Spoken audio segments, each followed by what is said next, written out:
Bonsoir à toutes, bonsoir à tous. Au nom de l'école, je vous souhaite la bienvenue à l'ECP Europe. Initialement, on avait prévu un autre amphi, plus confortable encore et plus moderne que celui-ci, mais qui avait une capacité de 180 places. Et puis très vite, les inscrits sont montés, 300, etc. Et donc l'école m'a dit, Claude, c'est pas possible, problème de sécurité. Et il se trouvait que cet amphi, dit amphi-roux, était Vital Roux était disponible. Donc nous voici dans l'amphi Vital Roux. Vital Roux, là je vois quelqu'un dans le fond là, qui me dit, mais qui c'est ce bonhomme? Il est illustre inconnu. Je vais vous dire deux mots quand même sur Vital Roux. C'est un industriel du début du 19e siècle qui s'est dit, on ne forme pas les chefs d'entreprise. Je vais fonder une école pour former les futurs chefs d'entreprise. L'idée n'était pas mauvaise, elle était très originale. Il a trouvé un acolyte pour le faire que beaucoup d'entre vous connaissent, au moins de nom, pas autrement. Apprécie peut-être, peut-être n'apprécie pas, qui se prénomme Jean-Baptiste et qui s'appelle Say. Donc un économiste très très célèbre, l'un des économistes les plus célèbres du 19e siècle. Donc tous les deux ont fondé cette école. Et alors, pour ceux qui ne sont pas de la maison, vous voyez quand même à peu près la période, mais vous ne voyez pas l'année précise. L'année précise, c'est 1819. Si vous savez compter un petit peu, ça fait exactement 200 ans. Donc, l'école fête actuellement ses 200 ans. Voilà. Avec 200 ans, c'est la plus ancienne école de commerce ou business school du monde. La plus ancienne. Il n'y en avait pas préalablement à celle-ci. Elle a changé de nom, etc. Mais enfin, ce nom était très ancien. Voilà. Donc, la plus ancienne business school du monde. Comment a-t-elle vieilli? Eh bien, on peut considérer qu'elle a bien vieilli. Pour 200 ans, elle se porte pas mal. Je ne sais plus combien il y a d'étudiants ici, actuellement. Mais enfin, bon, les promos, moi, quand j'y étais, c'était 250. Maintenant, il doit être au moins 750, mais c'est compliqué. C'est très, très compliqué. Donc, c'est une école qui se porte bien, la plus ancienne. C'est quand même aussi, je tiens à le dire, l'une des meilleures du monde. Bon, on est dans les classements divers, toujours dans les 10 premiers. Ça dépend des années, ça dépend des classements. Très souvent dans les 5 premiers. Une fois, je me souviens, au moins une fois, j'étais là. Paf, il était annoncé que nous étions la première mondiale. Bon. Donc, ça reste une bonne école, elle a bien vieilli, vieillissons tous aussi bien. Voilà, c'est tout ce que je voulais vous dire sur cette école, mais on ne pouvait pas passer quand même à côté de ces 200 ans. À part ça, comment ça va se passer? Eh bien, je vais tout de suite passer la parole à Branko Milanovic, d'une part, et Emmanuel Lévy, d'autre part. Branko est l'auteur, entre autres, de cette fameuse courbe dont vous avez peut-être déjà entendu parler. Bon, il va vous en reparler plus en détail. Quand les éditions La Découverte, Carole m'a demandé est-ce que tu veux bien l'accueillir à l'ESCP, Branko Milanovic, et je ne connaissais pas son bouquin. Pourquoi? Parce que son bouquin n'est en vente que depuis ce matin. Vous pourrez l'avoir en toute primeur tout à l'heure, à la fin de la conférence, à la sortie. Le libraire vous attend. Donc son bouquin n'est en vente que depuis ce matin. Bon, j'ai eu la chance de l'avoir en primeur dans les épreuves, donc je l'ai lu, il est passionnant. Je connaissais au moins la courbe de l'éléphant avant, et c'est pourquoi j'avais accepté. Mais Branko va en parler de façon beaucoup plus pertinente que moi. Donc c'est passionnant, vous allez voir, et on reprend beaucoup de choses sur ce qui se passe actuellement dans le monde. Je vais vous passer la parole, encore un mot. Donc, une demi-heure, trois quarts d'heure à peu près d'exposé de Branko avec questions d'Emmanuel, puis questions à la salle, on passera avec des micro-baladeurs, et puis vous pourrez demander à Branko de vous dédicacer des bouquins si vous voulez en faire l'acquisition chez le libraire qui est juste derrière la porte. Et puis voilà, bonne conférence, et je vous laisse tous les deux au boulot.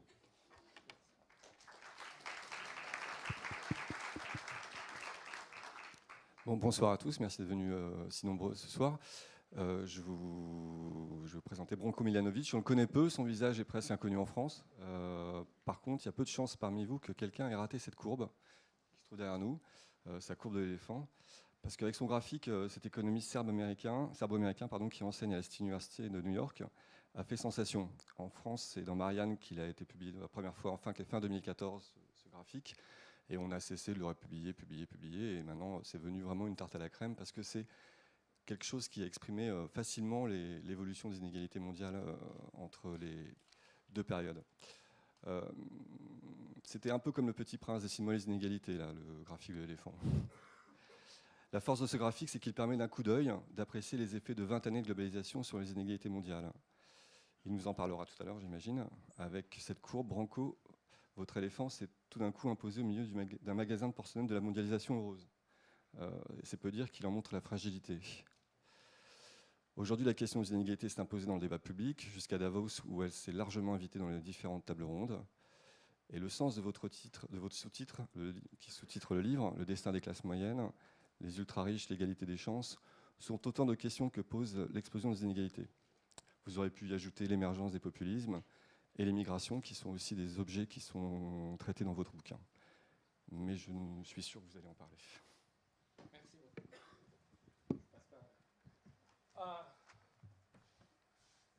Merci beaucoup. Merci beaucoup pour l'introduction. Merci beaucoup, Emmanuel. Je vais parler, je pense, pendant une 20-25 minutes.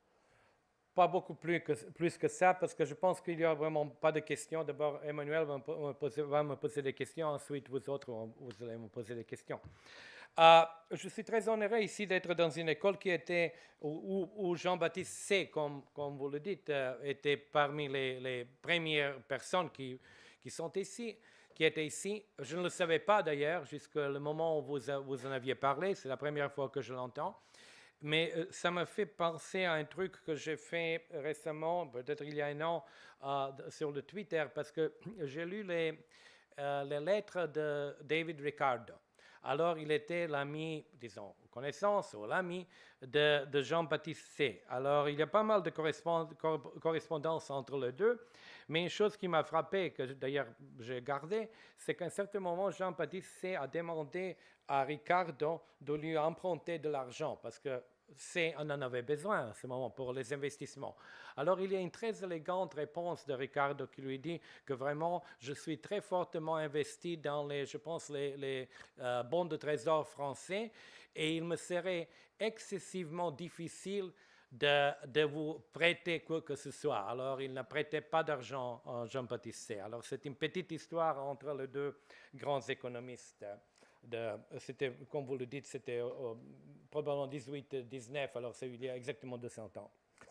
OK, je commence, d'ailleurs on ne s'est pas vraiment très bien organisé, alors je ne sais pas sûr si je vais faire une présentation, mais comme je suis toujours prêt à faire des présentations, j'en ferai une ce soir aussi.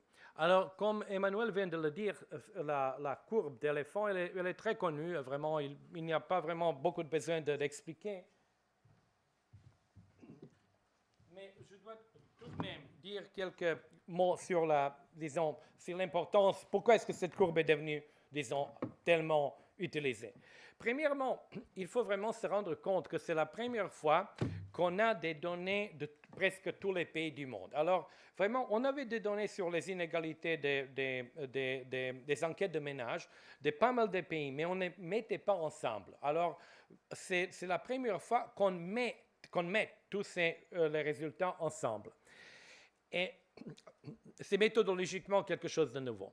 Mais politiquement, ce qui est important dans cette courbe, c'est qu'elle vous démontre en vérité, d'ailleurs, la première fois que j'ai fait la courbe, c'était, je me souviens exactement, en été 2012. Et la première fois que j'ai vu la courbe, alors je me suis rendu compte vraiment c'est une chose que tout le monde connaît, et moi compris, mais on n'a jamais vu dans les chiffres. Alors, ce qu'on voit dans les chiffres ici, premièrement, je commence sur le axe horizontal.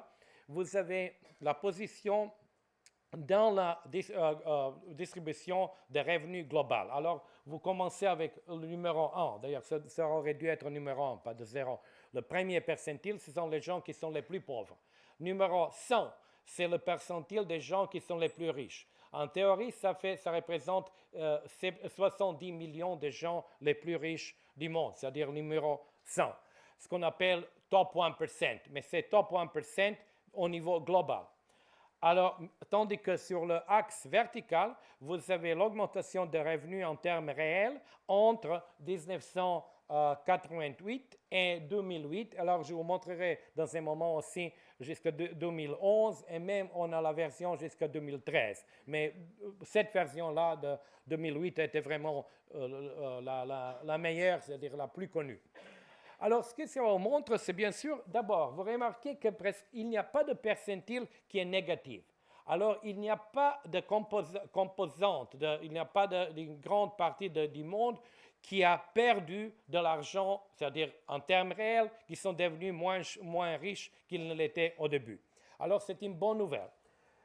D'ailleurs, ensuite, vous regardez les différents percentiles et ce qui est très clair, c'est vers la médiane du monde, c'est-à-dire vers le 50e percentile du monde, vous avez vraiment une très grande croissance en termes de pourcent, c'est-à-dire en termes relatifs. Parce que ce qu'on voit sur l'axe vertical, c'est l'augmentation des revenus en termes réels, comme je l'ai dit, mais en pourcent, c'est-à-dire pas en absolu, c'est-à-dire l'augmentation des revenus par rapport aux revenus que vous aviez eu en 1988. J'appelle ça la moyenne classe chinoise, mais en vérité, il y a vraiment beaucoup de gens, c'est surtout l'Asie, bien sûr, c'est la Chine, c'est le Vietnam, c'est la Thaïlande, l'Indonésie, etc. Et c'est pas surprenant, on peut appeler ça le point A. C'est pas surprenant que ces gens-là ont eu vraiment une très forte augmentation de revenus réels. Ce n'est pas aussi surprenant si vous regardez ce que j'appelle le point C. Je parlais d'abord de point C, c'est-à-dire les gens qui sont les plus riches. Alors, ce n'est pas surprenant non plus que les gens les plus riches qui se trouvent sur le centième ont eu une très forte augmentation de revenus. D'ailleurs, vous pouvez le voir ici dans le bouquin, c'est dans le premier chapitre. Quand vous traduisez ces chiffres relatifs réels en chiffres absolus réels, alors l'augmentation des revenus, bien sûr, en termes absolus de top 1% est vraiment énorme parce qu'ils ont gagné quelque chose d'un tiers de l'augmentation de revenus mondial entre ces deux dates, c'est-à-dire en 20 ans. Mais en termes relatifs, c'est-à-dire en pourcentage, ils ont aussi gagné presque, comme vous le voyez, quelque chose comme 70% en termes réels. Mais la chose surprenante, et c'est pour ça que je pense qu'on est ici finalement aujourd'hui, et qu'il y a eu des retentissements ou des influences et des effets politiques, c'est que le fait que vous avez sur le point B, que j'appelle là, que j'appelle US Lower Middle Class, que peut être vraiment, en vérité, ce sont les classes moyennes occidentales ou les classes moyennes surtout des trois grands pays occidentaux, c'est l'Amérique, le Japon et l'Allemagne, vous n'avez presque pas eu d'augmentation de revenus. Alors vraiment, ça c'est le contraste. Et ce que le graphique vous dit, c'est, comme je le disais auparavant, c'est que vraiment c'est une chose qu'on le savait en avant, parce qu'on savait que les inégalités dans le monde, dans les pays riches, ont augmenté. C'est-à-dire, on savait que le top 1% dans les pays riches a fait mieux que les classes moyennes. Mais on savait d'autre part aussi que les gens d'Asie ont vraiment gagné beaucoup plus que les gens en Europe. Alors ces 3 points, en quelque sorte, on le savait, ce n'était pas quelque chose qui était totalement nouvelle, que vraiment on ne pouvait pas s'attendre à voir. Mais ce qui était nouveau, c'est que ces choses qu'on savait vraiment, maintenant on les voit dans les chiffres en réalité. Et finalement, ça aussi donne une certaine perspective politique. Pourquoi? Parce que ça vous démontre, si vous vous trouvez dans le cas, par exemple, comme la France, ou comme les États-Unis, ou comme le Royaume-Uni, vous vous trouvez dans la position où vous voudriez augmenter les revenus des gens qui sont le point B, c'est-à-dire les gens des classes moyennes, vous avez vraiment 2 options politiques. Une option politique, c'est de faire la guerre commerciale ou de faire quelque chose pour que les revenus des Chinois et des autres, les Asiatiques et les autres, n'augmentent pas si vous pensez que leur augmentation est en quelque sorte à votre dépense ou au détriment de votre position. Alors, c'était finalement la position de Trump qui a commencé la guerre commerciale contre la Chine. La deuxième position, c'est de faire quelque chose à l'intérieur du pays, c'est-à-dire de faire le changement entre la position de top 1% de votre pays et de classe moyenne. Alors, si vous vous situez là au point, si je peux le montrer, le point... le point le plus bas de la courbe, vous avez deux possibilités. Faire quelque chose au niveau national, ce qui fait la redistribution, c'est-à-dire le top 1% et les classes moyennes, ou faire quelque chose au niveau international, ce qui fait changement des relations commerciales ou autres entre les pays occidentaux et la Chine. Et je pense que c'est une des raisons, disons, que politiquement, on peut utiliser ce graphe en quelque sorte comme un résumé aussi, pas seulement de ce qui est arrivé, mais des options politiques pour changer la situation. Alors, je passe comme je vous ai dit, alors je ne dépensais pas beaucoup de temps, je ne passais pas beaucoup de temps sur ce graphique. C'est la même chose, c'est le même graphique d'éléphant, mais ici maintenant c'est jusqu'à 2011. Alors ce que vous remarquez ici, c'est que vraiment les tendances sont devenues encore plus exagérées parce qu'il n'y avait pas de changement dans la position des classes moyennes occidentales, il n'y avait pas de croissance. D'autre part, les classes moyennes chinoises, ou disons les classes moyennes asiatiques, on continue avec la croissance très importante et le top 1% a retenu la position qu'ils avaient auparavant, mais il y avait un changement dans le sens où que la crise avait eu un effet sur la position de top 1% parce qu'au début de la crise, vraiment, ils ont été les perdants. Parce que la crise a vraiment réduit les revenus, très, très hauts revenus, et surtout les revenus qui provenaient du capital. Et les gens de top 1%, bien sûr, ont beaucoup de revenus de capital. Mais la courbe, les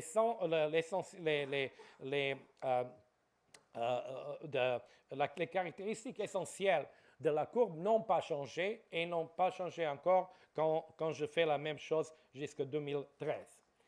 Alors, on peut me demander, mais est-ce que c'est une chose qui est vraiment spécifique à cette période de mondialisation? Est-ce qu'on n'a pas vu des choses pareilles avant? Alors, bien sûr, les données pour des périodes antérieures, elles sont beaucoup moins fiables, il y en a très peu en comparaison de ce qu'on a actuellement. Mais si on essaie de faire quelque chose, c'est basé sur le travail de graphique de gauche, c'est basé sur le travail de François Bourguignon et Christian Morisson. Si on essaie de faire quelque chose de similaire à ce qu'on voit maintenant, quand vous regardez la période de 1970 à 1992 et par rapport à la période récente, vous remarquez qu'il y a une chose qui n'existait pas dans la période précédente. Il n'y avait pas ce décalage, il n'y avait pas cette fracture en quelque sorte entre les classes moyennes d'Asie, qui sont moins riches que les classes moyennes d'Europe ou d'Occident, mais ils ont eu, ces classes-là, elles ont eu vraiment une augmentation de revenus qui était beaucoup plus forte que l'augmentation de revenus des classes moyennes occidentales. Alors, quand vous regardez la courbe de la période précédente, vous ne voyez pas ça. Vous voyez vraiment une espèce d'égalité, disons,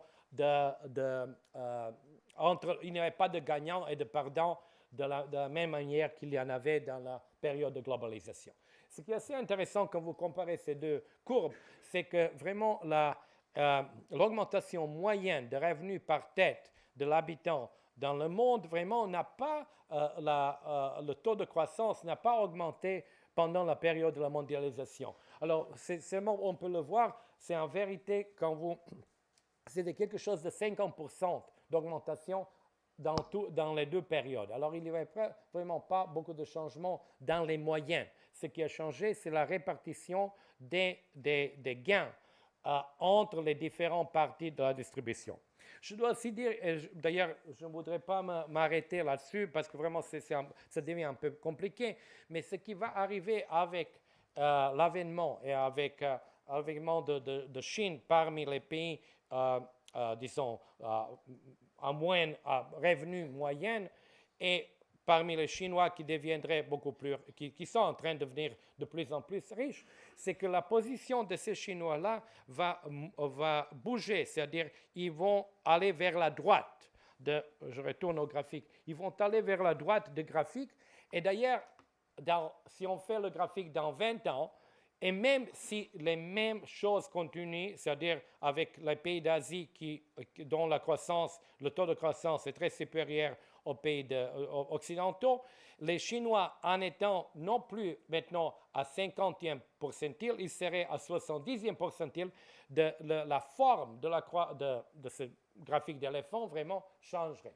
Une chose qui est très intéressante, si vous regardez le futur, ce qui peut arriver dans les pays européens et même en Amérique du Nord, c'est qu'actuellement, la plupart, et je vais vous montrer ça dans un moment, la plupart des Français, des Américains et des autres sont vraiment dans les 20% des plus riches du monde. Alors vraiment, il n'y a pas des Occidentaux qui sont vraiment très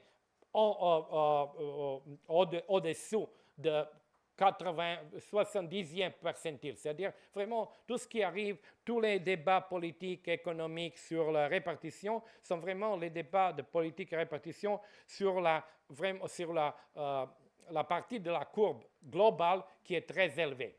Mais ce qui va arriver avec les grands nombres de gens d'Asie, surtout les Chinois, mais aussi des Indes, Indonésie, Thaïlande, Vietnam, etc., ils vont rentrer dans cette portion de 20% ou même de 10% ou même le top 1%. Alors, ce que vous pouvez avoir vers la fin du XXIe siècle, c'est une situation absolument nouvelle pour les pays occidentaux. C'est que vous pouvez avoir dans les pays occidentaux les gens qui sont top 1%, beaucoup de gens qui sont vers, je ne sais pas, 10e ou 80e percentile, mais aussi des gens qui seront très près de la médiane du monde. Alors, ce n'est pas quelque chose que pour l'Occident a été un fait il y a probablement 2 siècles. Et dans ce sens, c'est quelque chose qui est nouvel et peut-être que les distributions des pays riches ressemblaient beaucoup plus aux distributions des pays d'Amérique latine, où vous trouvez exactement ça, vous trouvez des gens qui sont au niveau global, relativement pauvres, beaucoup de gens qui sont la classe moyenne globale et pas mal de gens qui sont aussi parmi les plus riches du monde. C'est une possibilité, on va voir comment ça va se passer, mais je veux dire, ce qui est très important, c'est que le nombre de gens d'Asie qui viennent remplir les rangs des gens qui sont relativement riches, il est vraiment très élevé, parce que si vous avez 1% des Chinois, de la population chinoise, vous parlez là de quelque chose comme 14 millions de gens. Alors, quand ils rentrent dans la distribution, ça fait vraiment changer les choses. Alors, maintenant, quand vous comparez, vous faites la courbe de la distribution des revenus du monde, alors vous voyez ici ce qui est arrivé dans une période qui est relativement limitée, parce que ça fait quelque chose comme 25 ans. Vous avez vraiment c'est-à-dire l'apparition, l'émergence d'une classe, on peut l'appeler la classe moyenne globale, mais vraiment, il faut avoir en vue vraiment que ce n'est pas une classe moyenne dans le sens occidental, parce que ce sont des gens relativement pauvres, mais il y en a beaucoup plus qui sont vers la moyenne, vers la médiane de la distribution mondiale qu'il n'y en avait auparavant. Ce qui est aussi très apparent, c'est que dans le passé, vous aviez généralement, c'est Danny Quah a appelé ça the Twin Peaks, vous avez 2 sommets. Vous aviez dans le passé le sommet dans le sens de nombre de gens, vous aviez beaucoup de gens relativement pauvres, et aussi un autre sommet qui était vraiment les sommets des gens des pays riches. Mais avec le changement de la distribution, vous avez beaucoup plus de gens, comme vous le voyez ici dans la courbe rouge, qui sont en moyenne de la distribution. Alors c'était vraiment un changement très important parce que ce changement qui représentait une augmentation de la classe moyenne globale a été accompagné, comme tout le monde le sait, avec la diminution des classes moyennes occidentales. C'est-à-dire qu'il y a moins de gens qui sont considérés utilisant des critères objectifs, c'est-à-dire pas des critères qu'on invente, mais tout de même des critères, disons, numériques. Il y a moins de gens qui appartiennent maintenant aux classes moyennes occidentales, tandis que la classe moyenne globale augmente pas seulement en nombre, mais en termes relatifs, c'est-à-dire qu'il y en a plus qu'auparavant. Alors, ce sont vraiment là deux changements qui apparaissent au premier abord paradoxal, mais qui vraiment, quand vous y pensez un peu plus, vous voyez que vraiment il y a certaines logiques de ça. Ici, je montre le pourcentage des gens, malheureusement je n'ai pas la France ici, mais la situation ne serait pas très différente.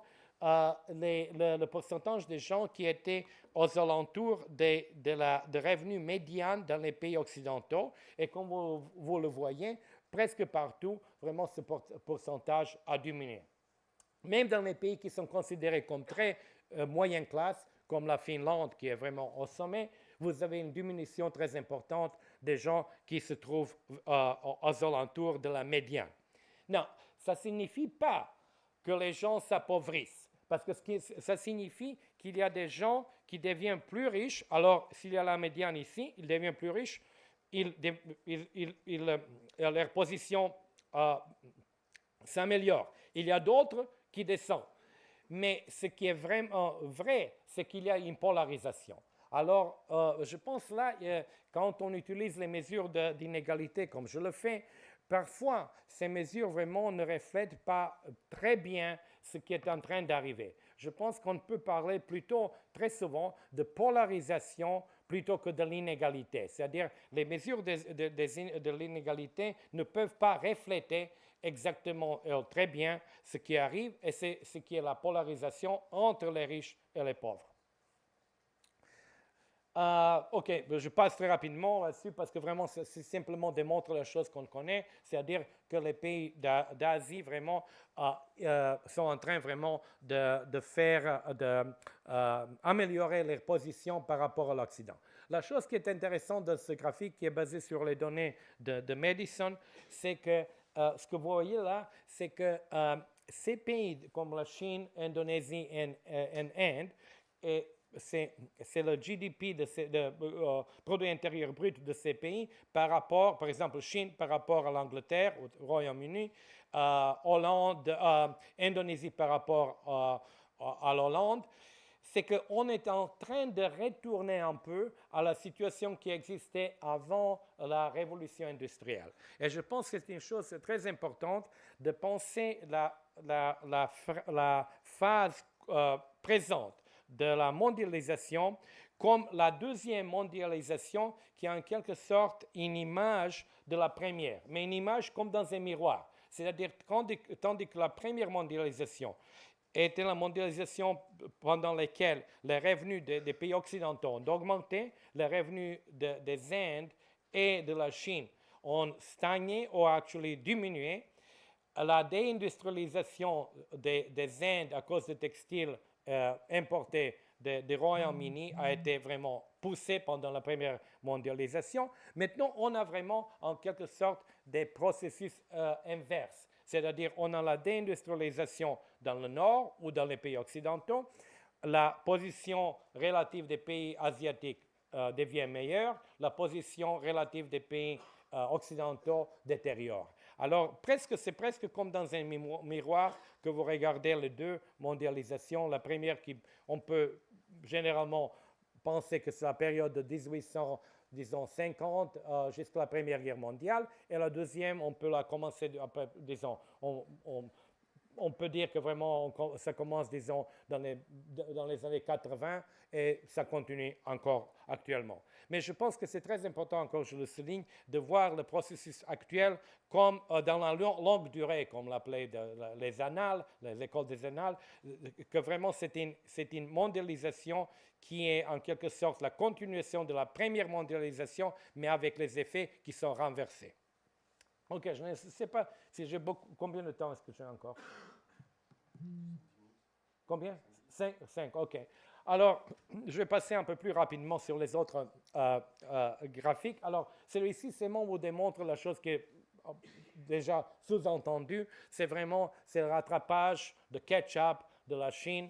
Et par exemple, vous regardez ici le premier graphique en 2002, vous aviez quelque chose comme 23% de la population chinoise qui était dans le même rangée de revenus comme les Américains. Maintenant, vous avez quelque chose de 70%. Alors, c'est un changement extraordinaire dans une période qui est vraiment très limitée. C'est une période de 10 ans. Vraiment, c'est une décennie. Ce n'est pas une chose qui est vraiment qu'on n'a jamais vue auparavant. Et finalement, je pense, la chose que je viens de dire, et maintenant je voudrais expliquer un peu, quand je dis que quand on parle des conflits distributionnels dans les pays riches, quand je dis que vraiment on parle de conflits de distribution entre les gens qui sont au niveau global très riches, je voudrais l'illustrer par ce graphique. Alors, qu'est-ce qu'il vous montre? Sur l'axe horizontal, vous prenez votre propre position dans la distribution française. Alors, si par exemple je vous demande, OK, quel est votre revenu par mois? On fait les calculations, les calculs, on fait le purchasing power parity, on fait des ajustements si vous avez des enfants, si vous n'en avez pas.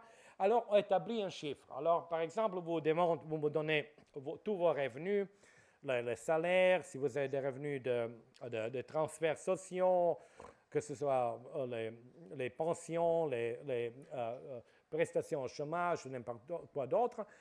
Je divise tout ça et je trouve la moyenne de votre famille pour vous et ça, je vous place quelque part dans la distribution française. Disons que vous êtes dans le, je sais pas, 60e percentile. Le premier percentile des Français, ce sont les plus pauvres. Le top 1%, ce sont les plus riches. Vous êtes par exemple 60e ou 70e. Alors, je vous pose la question. Est-ce que vous pensez que dans la distribution globale, mondiale, vous seriez plus élevé, dans une position plus élevée ou moins élevée?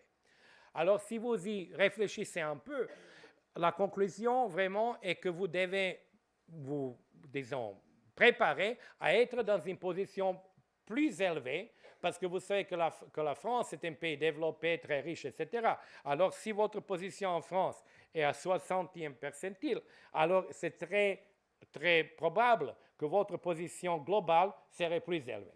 Et ce graphique vous montre ça exactement, parce que sur l'axe vertical, vous avez la propre position de ces gens dont les percentiles nationaux sont sur l'axe horizontal, leur position dans la distribution globale. Alors, qu'est-ce que ça vous dit, par exemple, si je prends, regardez le numéro 60 dans l'axe horizontal. Alors, ça, c'est le 60e percentile français, dont l'exemple je viens de donner il y a quelques moments. Alors, vous regardez où est-ce qu'ils sont sur l'axe vertical. Ils sont quelque part à 90e percentile global, c'est-à-dire leur position dans le monde est parmi les 10% les plus riches. Quelque chose comme 5, 6 à 7% des Français font partie de Global Top 1%.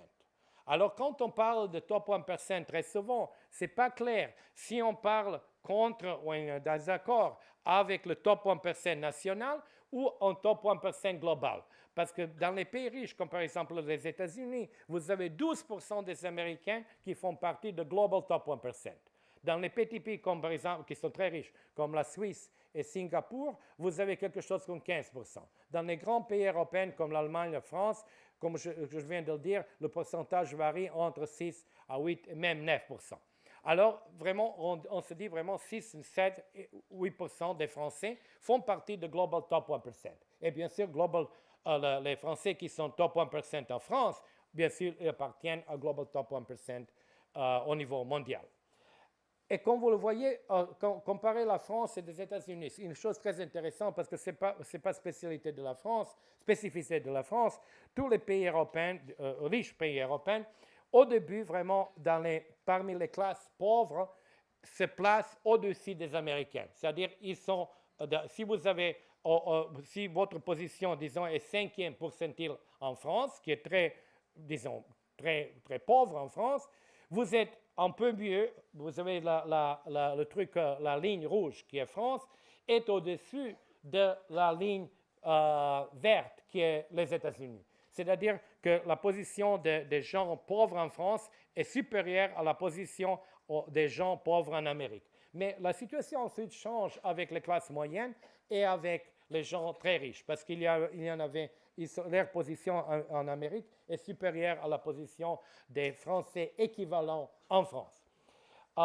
Vous regardez le Brésil, comme je viens de le dire il y a quelques minutes, les pays de l'Amérique latine contiennent entre eux presque tout le monde. C'est-à-dire, vous avez des gens qui sont très pauvres au niveau global, vous avez des gens qui représentent la classe moyenne au niveau mondial ou global, et vous avez des gens qui appartiennent au Global Top 1%. Alors, le Brésil ou par exemple l'Afrique du Sud vraiment illustre ça très bien parce que le monde serait la ligne de 45 degrés et ils sont très près de ça. Et finalement, les Indes, la situation là, bien sûr, est différente parce que vous avez aussi des gens qui sont très riches, qui sont dans les 90e percentile, mais vous avez beaucoup, ce n'est pas surprenant, vous avez beaucoup de gens qui sont extrêmement pauvres. Et finalement, cette ligne horizontale au niveau de quelque chose 55%, ici, si vous pouvez cette ligne, ça vous vraiment démontre que même les plus pauvres Américains sont très souvent beaucoup plus riches que les riches indiens. C'est pour illustrer vraiment des grandes différences entre les différents pays qui encore existent. Ces différences sont peut-être moindres, non peut-être, certainement moindres actuellement qu'elles ne l'étaient. D'ailleurs, comme je viens de le dire, avec la création d'une classe moyenne globale, ces différences diminuent, mais elles sont encore très importantes. Finalement, je vous montre ce graphique maintenant aussi, c'est le graphique de la France, qui compare la France aux pays africains. Pourquoi est-ce que j'utilise ce graphique parfois? Pour démontrer que vraiment la possibilité d'avoir des transferts régressifs entre les pays riches qui sont relativement égalitaires et les pays africains est presque impossible. C'est-à-dire, le fait est que statistiquement, presque tous les Français sont plus riches que tous les Malgaches ou les Tanzaniens. Alors, à moins que vous n'ayez le cas où, par exemple, le plus riche Tanzanien reçoit le transfert français, vous voyez vraiment statistiquement la probabilité que ce soit un transfert régressif, c'est-à-dire un transfert d'une personne qui est moins aisée en faveur d'une personne qui est plus riche, plus aisée. Alors, il est vraiment presque, surtout entre l'Afrique et l'Europe, c'est presque zéro la probabilité de ce transfert. Alors, ça c'est à propos des classes moyennes. Et finalement, je pense que je finirai parce que je finirai en disant quelques mots sur les tendances présentes et futures de la distribution dans les pays riches. OK, la première chose, c'est disons, comprendre, accepter que la part du capital dans le revenu national est en train d'augmenter dans tous les pays riches et même dans les pays comme la Chine. C'est-à-dire le capital, l'importance du capital devient de plus en plus importante. Est-ce que ça se traduit en une plus grande inégalité? Oui, et ça se traduit en une plus grande égalité parce que le capital est très concentré. Et il est très concentré entre les mains des gens qui sont riches. Alors, ce que vous voyez ici, c'est que le coefficient de Gini, qui montre le niveau de l'inégalité, il est beaucoup plus élevé dans tous les pays riches pour le capital que pour le travail. Alors, ce n'est pas quelque chose qui est vraiment surprenant. On sait que le capital est très, très concentré. Le revenu du travail n'est pas tellement concentré, mais en plus, le capital est concentré d'une manière très spécifique. Il est concentré entre les mains des gens qui sont riches, c'est-à-dire si le capital était concentré entre les mains des gens qui sont pauvres, alors bien sûr, l'augmentation du revenu du capital aurait un effet d'équilibrer la distribution. Mais comme il est concentré entre les mains des gens qui sont riches, l'effet est bien sûr produit inégalité en quelque sorte automatiquement. Et je termine avec deux autres effets qui aussi, je ne parle pas de Chine, alors je parle encore de deux autres effets. D'ailleurs, laissez-moi parler de celui-ci d'abord, que j'appelle homoplutia, c'est-à-dire que dans les pays riches, ce qu'on voit de plus en plus, ce qu'on peut appeler le nouveau capitalisme ou un capitalisme spécial, c'est que vous avez de plus en plus de gens qui sont riches par les revenus de travail et les revenus de capital. Alors, c'est quelque chose qui est très différent du capital classique, du capitalisme classique. Dans le capitalisme classique, vous aviez des gens qui étaient riches parce qu'ils avaient le capital, et d'autres, disons les travailleurs, qui généralement n'étaient pas riches. Mais dans le capitalisme nouveau, vous avez une certaine correspondance, et là, vous avez le pourcentage, l'augmentation de pourcentage des gens qui se trouvent parmi les 10 plus riches du point de vue de revenus de travail, mais ce sont les mêmes personnes qui sont aussi parmi les 10% des plus riches du point de vue de revenus de capital. Alors, ce que j'appelle homoplutia est vraiment un problème, c'est quelque chose de bien théoriquement, mais c'est un problème pour la politique économique parce que dans le passé, quand vous aviez seulement les revenus, les capitalistes avaient seulement des revenus de capital, vous pouviez vous concentrer sur l'imposition de ce revenu-là. Mais si vous avez des gens riches maintenant qui sont en même temps en quelque sorte méritocratiques parce qu'ils reçoivent le revenu de travail et d'autre part ils ont beaucoup de revenus de capital, c'est plus difficile pour la politique économique de diminuer des inégalités dans ce cas-là. Et finalement, c'est mon graphique final. On a déjà mentionné ça dans pas mal des articles, c'est ce qu'on appelle homogamie, c'est-à-dire que les gens très éduqués ou des gens qui ont des revenus très élevés, en général, se marient entre les uns avec les autres. Vous avez regardez ici, ce sont les cohortes de gens entre 20 et 35 ans en Amérique qui se mariaient entre le décile le plus riche, les femmes et les hommes. Alors, ce que vous voyez dans la ligne droite, c'est mon dernier graphique, c'est que vous avez une augmentation, c'est-à-dire on double le pourcentage des hommes qui appartiennent au décile le plus riche, qui marient les femmes qui aussi appartiennent au décile le plus riche. Parce que, encore une fois, faisons une, excursion dans le passé où vous aviez la situation que les hommes, riches, mariaient les femmes qui étaient relativement pauvres, qui ne travaillaient pas ou des choses pareilles. Maintenant, c'est vraiment une chose ça a changé très dramatiquement et vous voyez même ici avec le truc bleu, c'est le pourcentage des hommes riches qui marient les femmes qui sont relativement pauvres. Ce pourcentage est resté le même, tandis que le pourcentage des hommes et des femmes qui sont riches, qui se entremarient, a augmenté, a doublé. Pourquoi est-ce que je montre ça? Cette tendance vraiment a une certaine limite, parce qu'à la fin, vraiment, il y a une limite. On ne peut pas avoir plus de gens, le nombre de couples qui peuvent se former est limité. Mais pourquoi je montre ça? Parce que ça aussi démontre les limites des politiques économiques. Parce que si vous avez cette espèce de homogamie entre les gens, vous ne pouvez pas décider politiquement que vous ne voulez pas permettre aux hommes riches pour marier les femmes riches.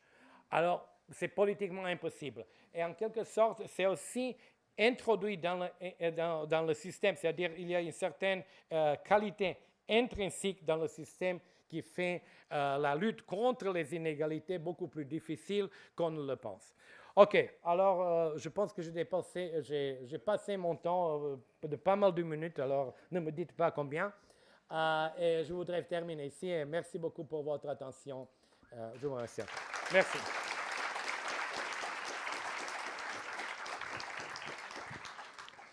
Bon, je vais poser 2-3 questions et puis après on va donner la parole à la salle. Juste sur le dernier graphique, vous avez pris des chiffres américains. En France aussi, on a le même phénomène. C'est Milan Boucher-Vialat qui a prouvé, c'est un sociologue qui a publié les chiffres, et sur le très haut, la distribution, donc les personnes qui sont très fortes, très diplômées, au-dessus du bac plus 5, ont une augmentation de l'homogamie, alors que dans le reste de la distribution, dans le reste de la société, c'est plutôt quelque chose qui est en train de disparaître. Bon, moi j'aimerais vous poser des questions sur les conséquences politiques, parce que vous avez parlé de la polarisation, vous avez parlé à un moment d'un destin à la brésilienne pour la structure des revenus pour les pays occidentaux. Est-ce qu'on peut faire un lien entre ces modifications de la répartition des richesses dans dans les pays développés de l'Europe occidentale et des anciens blocs, dans un pays du bloc de l'Union soviétique. Est-ce qu'on peut, ce qui s'est passé avec le Brexit, avec l'élection de Trump, ou la montée des populismes dans les pays européens, et peut-être même avec les Gilets jaunes en France, est-ce que c'est une conséquence directe à votre sens? Attendez, il faut que je vous montre. Ok, je pense.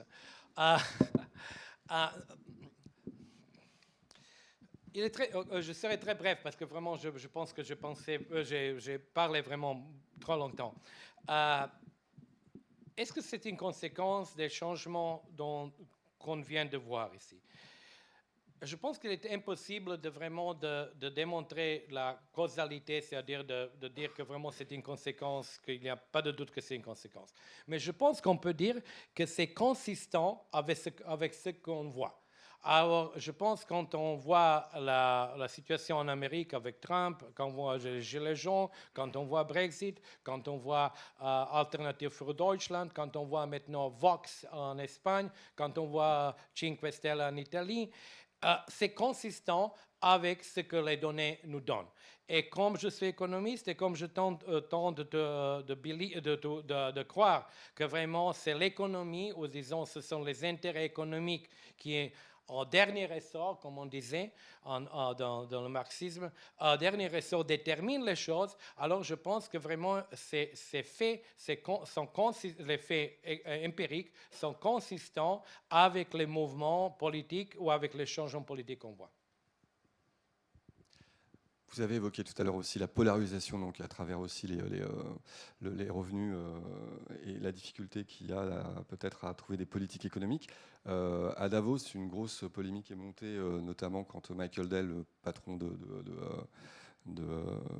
la boîte du même nom qui distribue donc des ordinateurs, a posé la question de savoir si on pouvait réduire les inégalités, en tout cas en augmentant fortement les impôts, le taux de marge de l'impôt sur les revenus à 70%. Il a posé la question en disant, citez-moi un pays qui existe, qui a marché. Pour lui, ça a complètement sorti des radars le fait que les États-Unis ont pu avoir ce type de... Comment vous expliquez cet aveuglement ?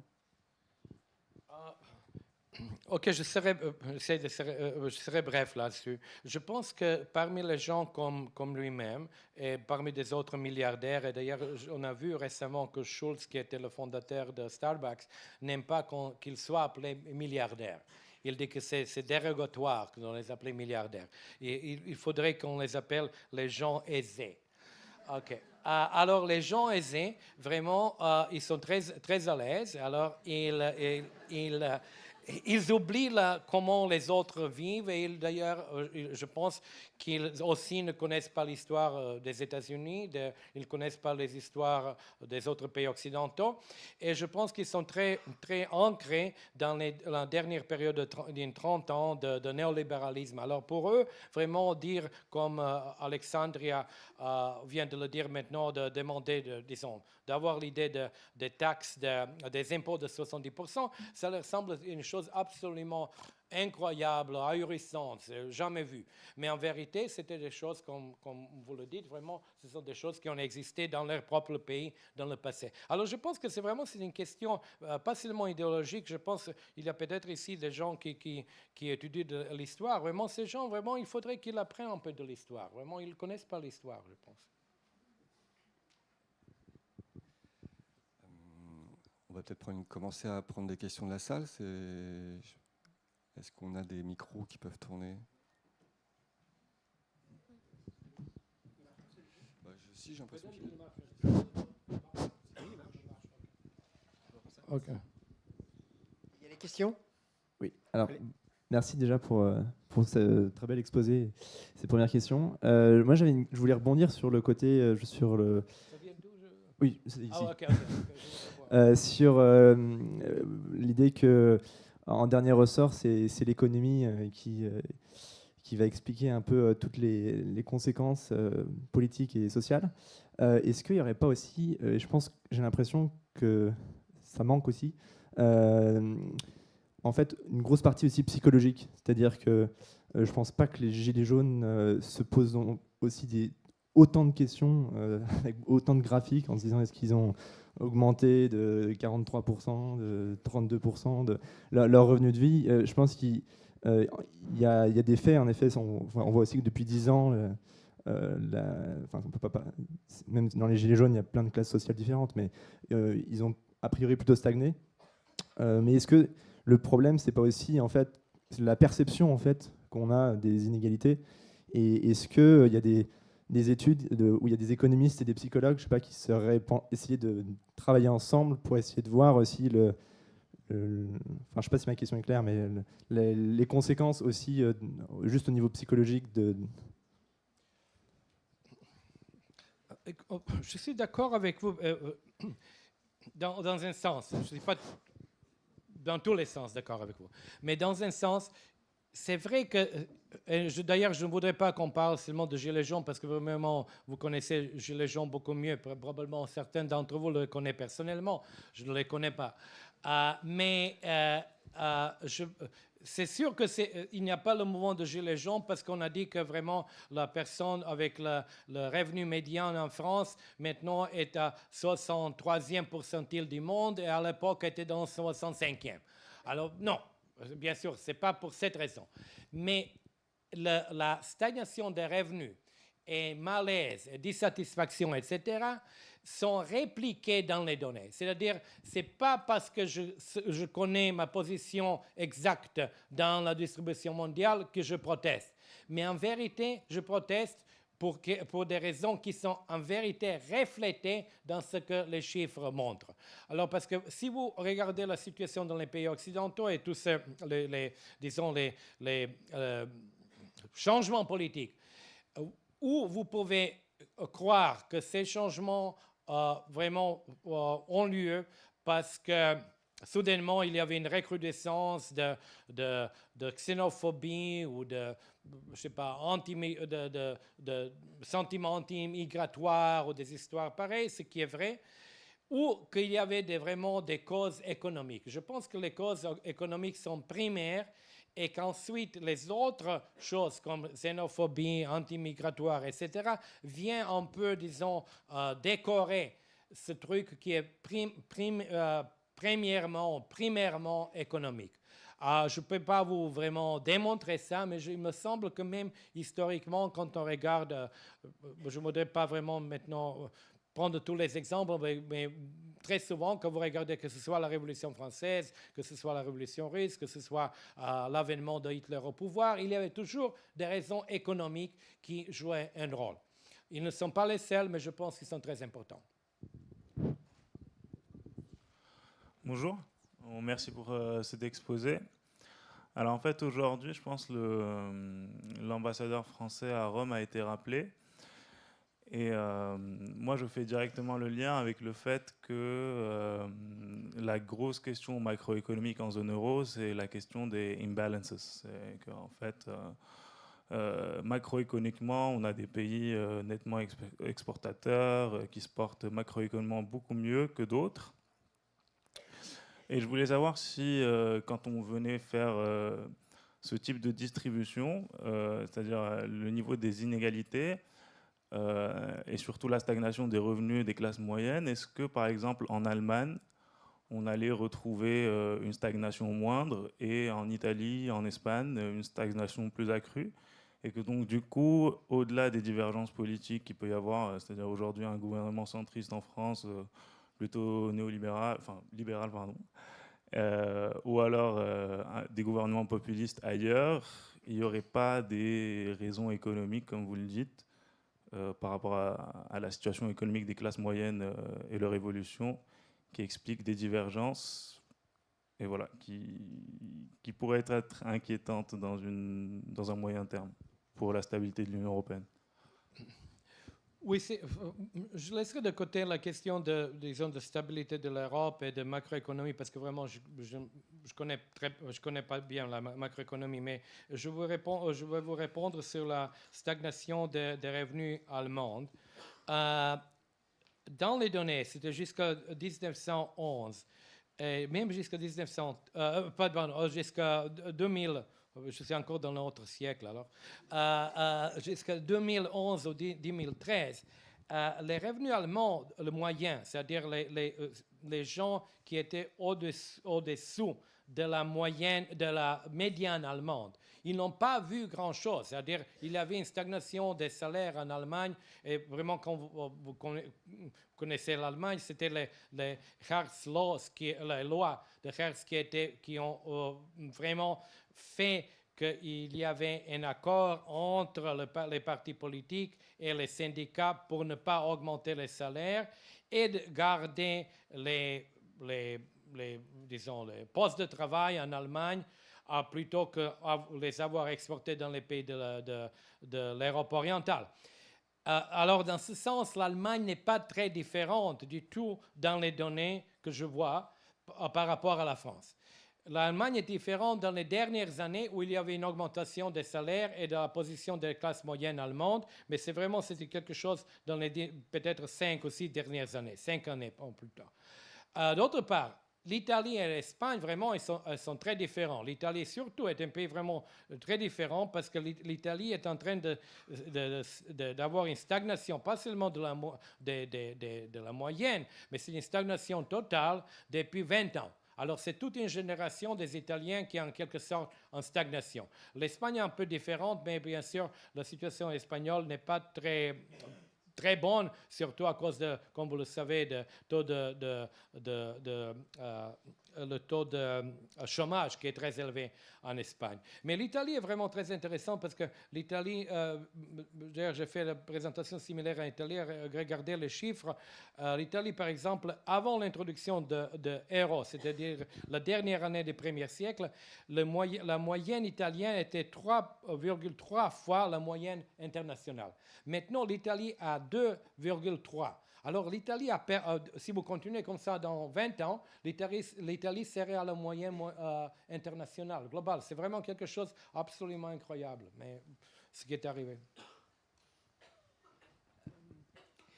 Oui, je voulais revenir sur ce qui me paraît un élément important dans votre exposé, c'est-à-dire ce que vous avez fortement décrit, l'entrée des classes moyennes asiatiques dans ce schéma. Est-ce que vous n'avez pas l'impression qu'il y a une très grande incapacité des Occidentaux à penser même ce renversement que vous avez décrit et qui va de fait beaucoup modeler le siècle où nous sommes? Vous avez dit donc des capitalistes américains, ils devraient apprendre l'histoire et se souvenir que dans le New Deal, lors du New Deal, il y avait, à la suite de la grande crise de 29, il y avait une taxation de 70%. Mais est-ce que les Occidentaux, d'une manière générale, vous qui avez un point de vue un peu surplombant de tout ça, ne devraient pas étudier justement l'histoire, se souvenir par exemple que la Chine a été la grande puissance, que ce n'est pas une découverte, ils sont en train de redevenir ce qu'ils ont été, et que les Occidentaux, d'une manière générale, et là je parle aussi bien des Américains que des Européens, sont très peu préparés. Est-ce que vous n'avez pas ce sentiment-là ?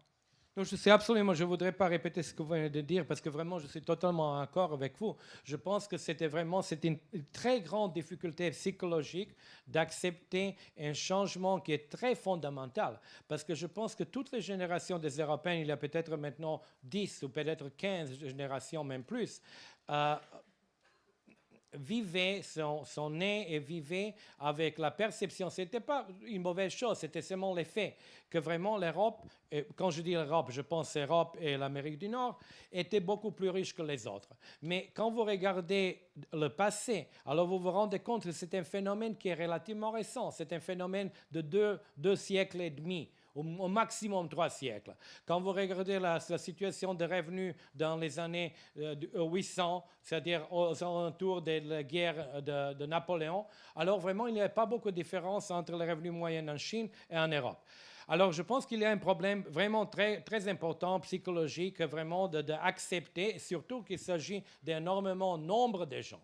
Mais je voudrais aussi mentionner, vraiment c'est un peu dans le futur, que vraiment quand vous prenez le continent euro-asiatique, qui est vraiment un seul continent en quelque sorte, vous allez avoir la distribution, je pense, dans les années vers la fin de ce siècle, la distribution des activités économiques qui serait très similaire à la distribution qui existait, par exemple, aux alentours de la Renaissance. C'est-à-dire, vous allez avoir des parties des pays riches qui étaient vraiment partie atlantique et partie pacifique, et vous allez avoir le parti central qui serait beaucoup moins riche, qui crée des problèmes, et que je pense qu'au niveau global, on va avoir un retour à la distribution de la richesse qui existait avant la révolution industrielle, mais que politiquement et psychologiquement, ce serait très difficile d'accepter. D'ailleurs, comme la révolution industrielle a été très difficile à accepter pour les Chinois. C'était, comme vous le savez, c'était traumatique, parce que vraiment, c'était, comme on appelle, le siècle des humiliations. Alors, c'était très traumatique pour eux.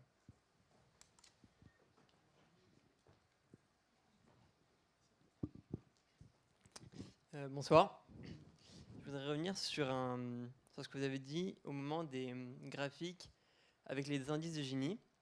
Et vous avez expliqué un paradoxe, c'était le fait que les personnes les plus riches possédaient et les revenus du capital et les revenus du travail. Et vous avez émis l'hypothèse que si on donnait cette part de capital aux moins riches, il y aurait un effet d'égalité. Mais il n'y a pas un risque cependant que cet effet d'égalité se transforme en stagnation du fait que les plus riches possèdent une productivité marginale plus élevée. Et donc, le fait de donner ce capital aux personnes les moins aisées aura, dans un premier temps, en effet, un effet stabilisateur, mais sur le long terme, quelque chose où il n'y aurait plus de productivité marginale et on s'arrêterait à un certain point du revenu du travail. Et du capital. Oui. Pour expliquer, je suis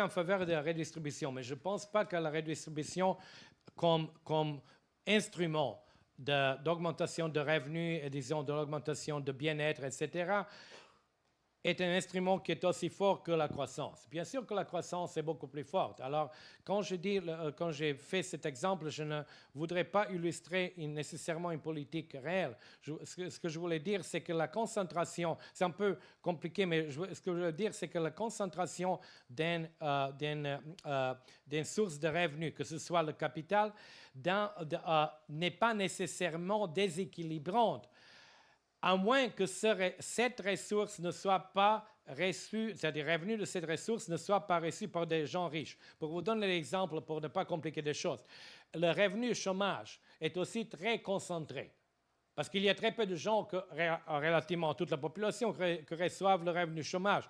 Il est très concentré, mais il est très concentré parmi les gens pauvres. Alors la concentration des revenus ne signifie pas nécessairement qu'il est déséquilibrant.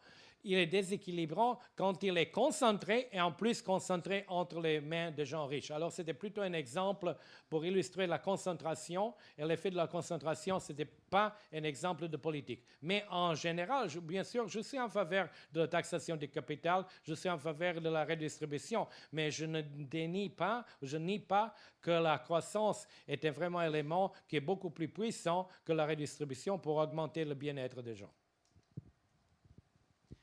Bonsoir, j'aimerais revenir sur votre graphique de l'éléphant qui montre clairement au milieu qu'en fait les classes moyennes en Europe et dans l'Occident ont stagné.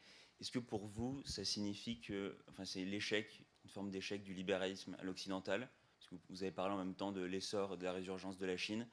Alors dans la fin des années 80, donc juste avant les données que vous avez compilées, les économistes et les historiens disaient que c'était la fin de l'histoire, que le libéralisme à l'occidental avait gagné sur le communisme. Et du coup, est-ce que aujourd'hui, 20 ans après, c'est l'échec du libéralisme occidental? Et si oui, quelles sont les solutions qu'on peut trouver dans nos sociétés ou chez les Chinois ou dans d'autres économies? C'est vraiment une question très difficile. Je ne pourrais pas vraiment répondre parce que c'est très difficile. Il faut prendre beaucoup de temps et de connaissances. Mais ce que je voudrais dire, c'est la chose suivante. On peut dire que ce n'était pas un échec de néolibéralisme dans le sens où le néolibéralisme a permis l'accès de la Chine, des Indes, des pays asiatiques à un niveau de revenu que dans le cas opposé n'aurait pas été le leur. Alors, dans ce sens, on peut dire paradoxalement, parce que le néolibéralisme était une politique occidentale au début, hein, avec Reagan, avec Thatcher et avec les autres, mais les effets n'étaient pas les effets qui étaient escomptés dans les pays occidentaux. Alors très souvent maintenant, on défend les politiques néolibérales en montrant que la Chine a réussi. Mais elle a réussi en utilisant vraiment certaines formes de néolibéralisme international, mais à l'intérieur de la Chine, en poursuivant des politiques qui étaient très peu néolibérales. Alors, c'est très difficile pour moi de dire que c'était un échec ou non, parce qu'en quelque sorte, c'était un échec pour les classes moyennes des pays riches. Mais d'autre part, c'était un succès inespéré pour les autres. Alors, ce que je voudrais dire, c'est que vraiment les effets des politiques néolibérales n'étaient pas les effets qu'on attendait au début. Et d'ailleurs, je pense que si par exemple Reagan et Margaret Thatcher ou peut-être Mitterrand dans les années 80 auraient dit aux Français, aux Anglais, aux Américains, alors ce seront les effets, il y avait cette courbe d'éléphant, il y avait un gars qui va expliquer que vraiment les classes moyennes n'ont pas fait très bien. Alors je ne pense pas que ça aurait été très politiquement très, très acceptable. Alors vraiment, ils ne s'attendaient pas à ça. Alors je pense que très souvent, l'histoire vraiment fait des trucs sur vous. Alors vous pensez poursuivre une politique et avoir un objectif, mais vraiment en réalité, c'est quelque chose d'autre qui apparaît. J'ai ici une question au premier rang. C'est l'effet de la croissance sur les inégalités, et notamment au niveau des classes moyennes. En Europe et dans le monde occidental, les taux de croissance au cours des dernières décennies ont été quand même globalement assez plates. Oui. Par contre, en Chine, on a connu des taux de croissance, et ce qui explique probablement le dos de l'éléphant, Ouais. des taux de croissance à 2 chiffres il y a 2 décennies. Puis on est arrivé à 7%, et maintenant on parle de 5%. Et bref, la croissance chinoise est peut-être quand même une histoire passée plus qu'une histoire future. Et quel effet voyez-vous de cela sur les inégalités mondiales? Bien sûr, personne ne sait quelle sera la croissance chinoise dans le futur, mais vraiment la différence entre les taux de croissance est très, très remarquable parce que les pays riches vraiment peinent à croire à 1%, 2%, 3%, vraiment c'est déjà quelque chose d'extraordinaire, tandis que la décélération de la Chine de 7 à 8% à 6% et demi est très souvent considérée comme vraiment un événement extraordinaire, comme la Chine vraiment décélère, etc.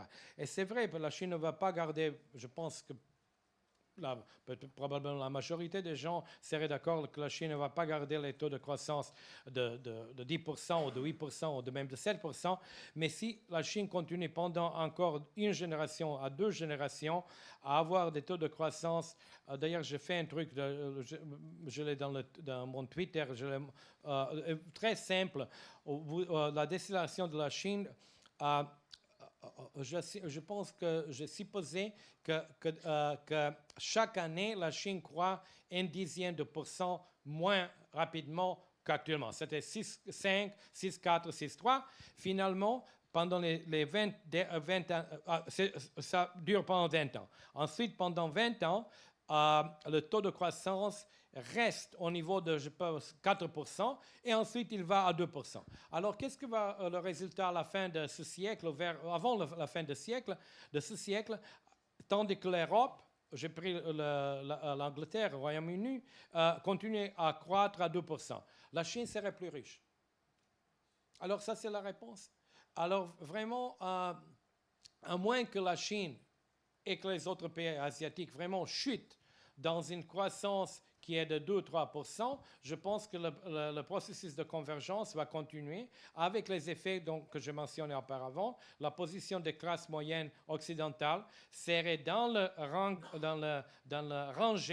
rang international, serait beaucoup plus, disons, inférieure qu'elle est actuellement, et vraiment il y avait un changement psychologique ou autre entre l'Asie et l'Europe. Alors je pense qu'il me semble que c'est très réalistique, mais peut-être que bien sûr, que la réalité peut être différente. Bonsoir. Ici. Bonsoir. Autre question. Ici.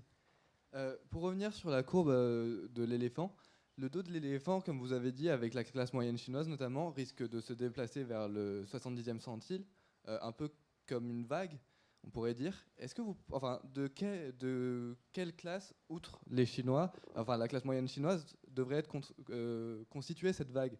Est-ce qu'il y aura notamment la classe moyenne de pays d'Amérique du Sud ou d'autres pays? De quoi sera constituée cette classe, à votre avis? Non, cette vague est vraiment très claire. C'est la plupart de je ne me souviens pas de chiffres, mais je pense que c'était 70 ou même 80%. Vraiment, cette vague est composée presque uniquement des pays d'Asie. Alors, quand je parle de Chine parce que la Chine est énorme et tout le monde parle de Chine, alors je parle de Chine aussi. Mais vraiment, il y a des autres pays. Alors, bien sûr, les Indes, c'est aussi... Mais bien sûr, les Indiens sont moins riches, alors ils sont un peu décalés vers la gauche. Mais les autres, comme bien sûr le Vietnam, je l'ai mentionné, Vietnam, Indonésie, Thaïlande, etc. Mais la vague, il n'y a pas de doute là, la vague est vraiment asiatique.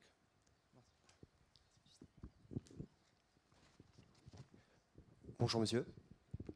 Merci pour votre exposé. J'ai une question justement concernant le lien que vous exposez entre le populisme et les inégalités. Je reste un petit peu sceptique. Vous parliez des gilets jaunes, comme quoi les inégalités économiques ont justement alimenté cette révolte, sauf que le coefficient de Gini en France depuis 2011 a baissé, il est passé de 0,301 à 0,289. Par ailleurs, d'autres études concernant les causes du populisme montrent que les facteurs ne sont pas forcément économiques. Je me permets de citer par exemple une étude de l'économiste Nate Silver qui dit que l'éducation a davantage joué sur l'élection présidentielle de 2016, que la menace de perte de statut comme facteur explicatif du Brexit, ça c'est la National Academy of Science of the United States, les attitudes face à la race et l'immigration comme facteur explicatif de la victoire de Trump en 2016, ça c'est Princeton, les niveaux d'éducation et de démographie plus pertinents que l'austérité et l'exposition au libre-échange pour expliquer le Brexit, d'après une étude de la London School of Economics, et enfin les répercussions culturelles sont plus pertinentes que la sécurité économique pour expliquer l'élection présidentielle américaine en 2016, d'après Ronald Inglehart en 2016. Donc, peut-être que dans votre ouvrage, justement, vous êtes capable de réfuter ces thèses, mais est-ce que vous arrivez véritablement à mettre en évidence une causalité entre les inégalités économiques et les populismes, ou bien ce n'est qu'une corrélation et donc une interprétation? Je vous remercie. Non, je pense que, comme je viens de le dire, je pense qu'il est impossible d'établir une causalité. Je pense que, comme je l'ai dit, je pense que les faits sont consistants, cohérents avec les faits empiriques sont cohérents avec ce qu'on observe dans la sphère politique. Je ne pense pas que ce soit la seule raison, mais je pense que très souvent, les causes que vous mentionnez, comme la perception, comme cause culturelle, anti-migratoire et les autres, sont en quelque sorte des... j'oublie le mot, mais vraiment c'est quelque sorte des effets de ressentiment ou dissatisfaction économique. À moi, ça me semble plus réalistique que de vraiment mettre l'accent seulement sur les éléments psychologiques ou les éléments culturels.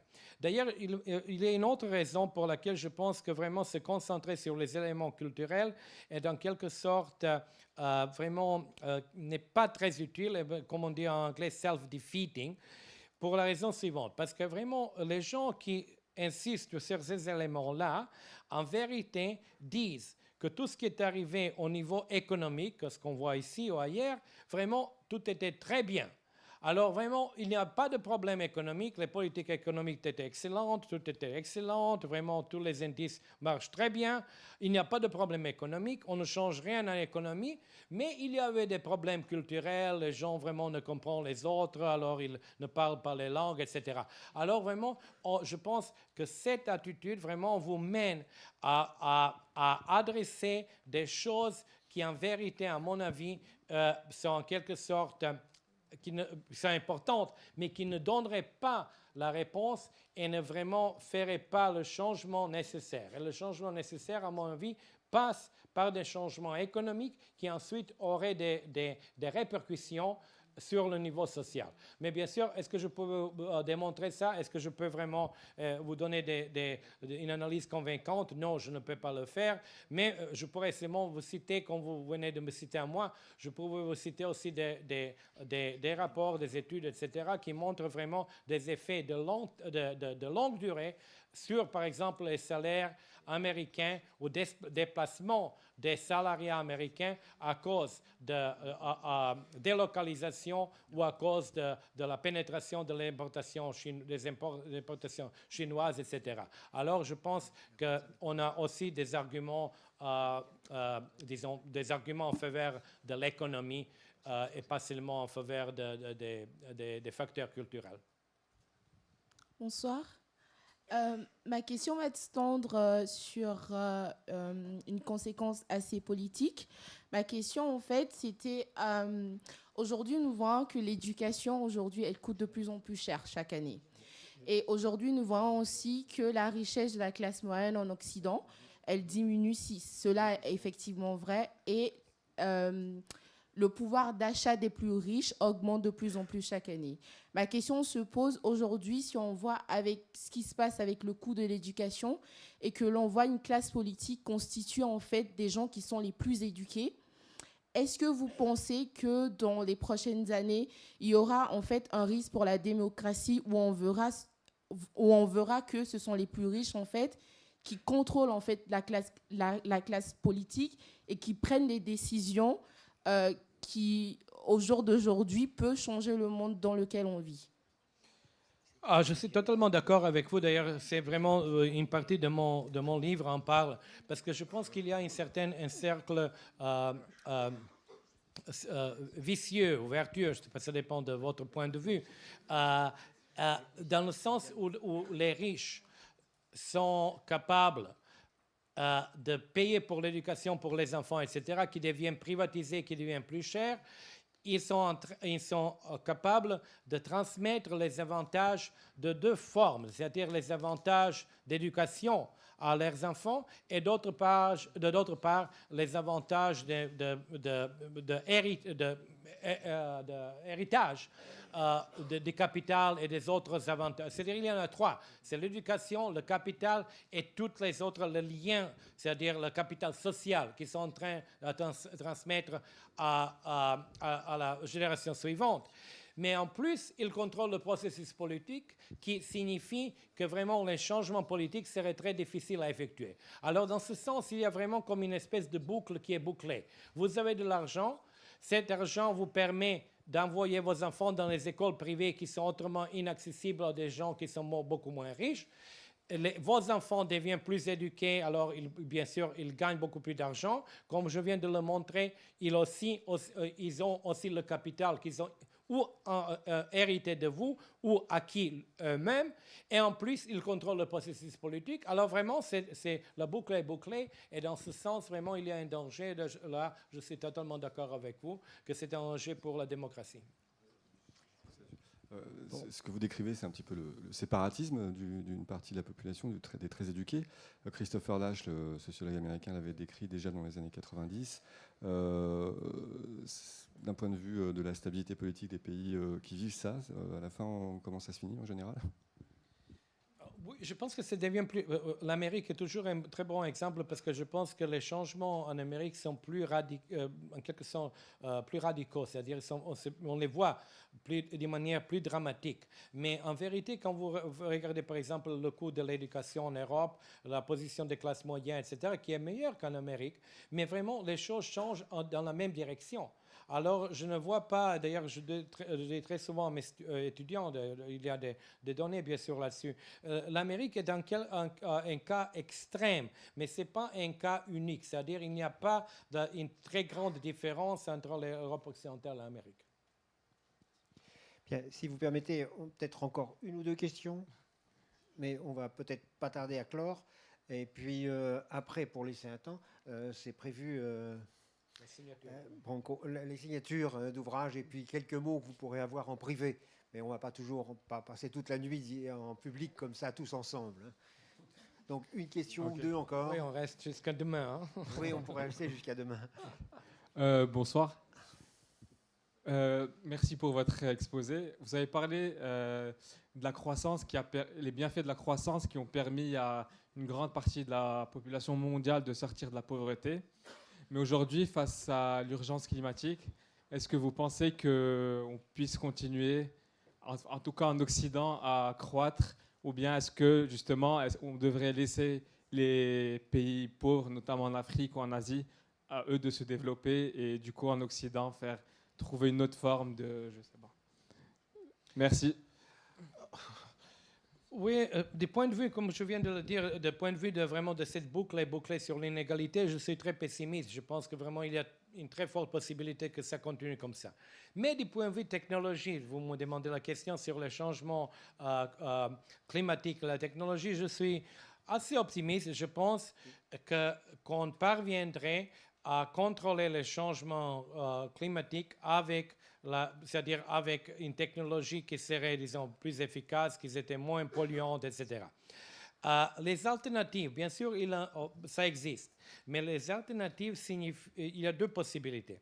Il y a la possibilité que l'Occident s'appauvrit, ce qui me semble totalement politiquement impossible, parce que vraiment, les gens n'acceptaient pas d'être beaucoup moins riches qu'ils ne sont actuellement. D'ailleurs, le problème de classe moyenne, c'est que les revenus, leur standard de living, de vie n'augmentent pas au fur et à mesure qu'ils voudraient le faire, l'avoir.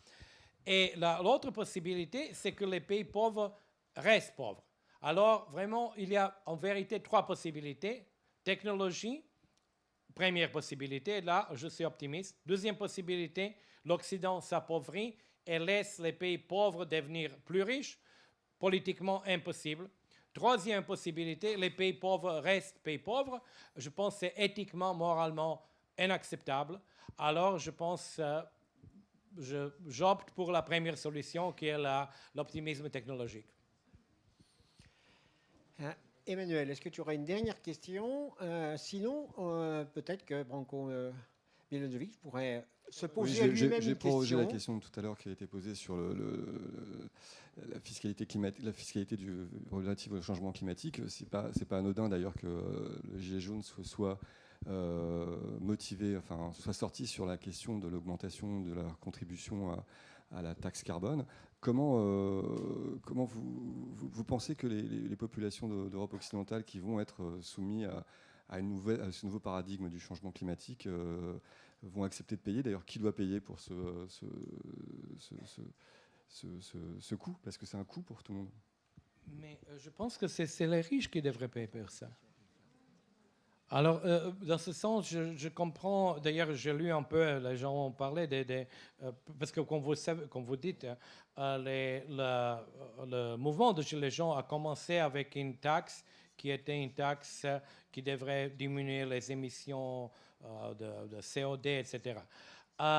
Mais je les comprends dans le sens où ils se sont dit, on a déjà eu beaucoup de problèmes, comme on vient de le voir. Maintenant, c'est sur notre propre dos que le problème de réchauffement doit être résolu. Alors, je pense que c'est vraiment très facile de comprendre qu'ils n'étaient pas prêts à accepter ces coûts-là. Mais je pense que ceux qui devraient accepter ce coût-là, ce sont des riches. Et d'ailleurs, quand vous regardez la répartition des émissions par le niveau de revenus, vous trouvez quelque chose qui est très similaire à la répartition des revenus du monde. C'est-à-dire que 70% des émissions dans le monde sont faites par les gens qui sont dans les 10% des plus riches. Alors, c'est très similaire. Alors, je pense que c'est eux qui devraient payer le coût. Excusez-moi. Une question un peu sur la même dernière, parce qu'après on va libérer Branko. C'est très rapidement alors. C'est rapide, ouais. Vous êtes assez pessimiste sur les technologies vous êtes assez optimiste sur les technologies pour réussir. Montrez-moi. Ok, très bien. Vous êtes assez optimiste sur la possibilité des technologies pour résoudre le problème de la crise écologique. Je ne sais pas si je peux l'être autant. Si jamais ce n'était pas le cas et que la croissance s'arrêtait d'ici quelques années, est-ce que vous pensez que ça aurait plutôt un impact à réduire les inégalités au niveau mondial ou plutôt les accroître? Est-ce qu'il y a des exemples historiques de récession où la croissance a diminué et quel impact ça a eu sur l'étirement de la richesse? Est-ce qu'on va avoir l'éléphant toujours? Est-ce que ça va se réduire, se changer complètement? techniquement, c'est-à-dire du point de vue numérique, si vous avez des récessions dans les pays riches, ça, en premier abord, bien sûr, ça diminue les inégalités globales parce que les gens dans les pays riches, qui sont généralement des gens riches, vraiment ont un taux de croissance qui est, disons, inférieur à la croissance des pays de moins revenus ou des pays pauvres. Mais au fur et à mesure que la crise continue, bien sûr, ça affecte tout le monde. Alors, je ne pense pas vraiment, je ne suis pas du tout prêt à voir la récession comme un moyen de résoudre les problèmes climatologiques. Je ne suis pas prêt de voir la récession comme un moyen de diminuer les inégalités mondiales parce que, je viens de le dire aujourd'hui d'ailleurs, vraiment voir ce que j'appelle dans mon livre les effets malignes qui vraiment réduisent les inégalités, comme la guerre, la révolution, les épidémies. Comme une solution, vraiment, c'est absolument, vraiment, ça n'a aucun sens. C'est comme je viens de le dire, que si vous êtes enrhumé, alors vous résoudrez le problème d'être enrhumé en sautant de 3e étage. Alors, ce n'est pas vraiment une solution qui est très, très intelligente. Alors, pour ça, je suis je pense qu'on veut avoir la croissance comme un objectif, mais cette croissance doit être équitable et cette croissance doit amener à la répartition de revenus entre les gens riches et les gens qui sont beaucoup moins riches ou qui sont pauvres. Eh bien, Branko Milanovic, merci beaucoup. Je crois qu'on va arrêter.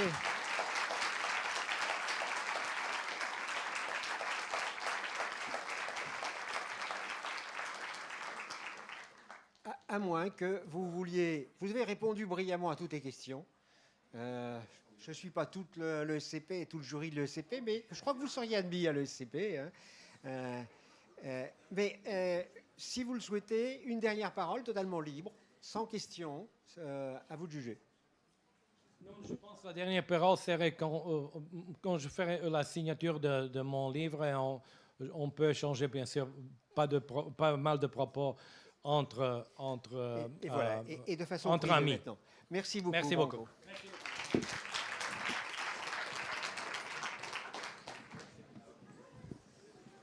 Merci pour l'invitation.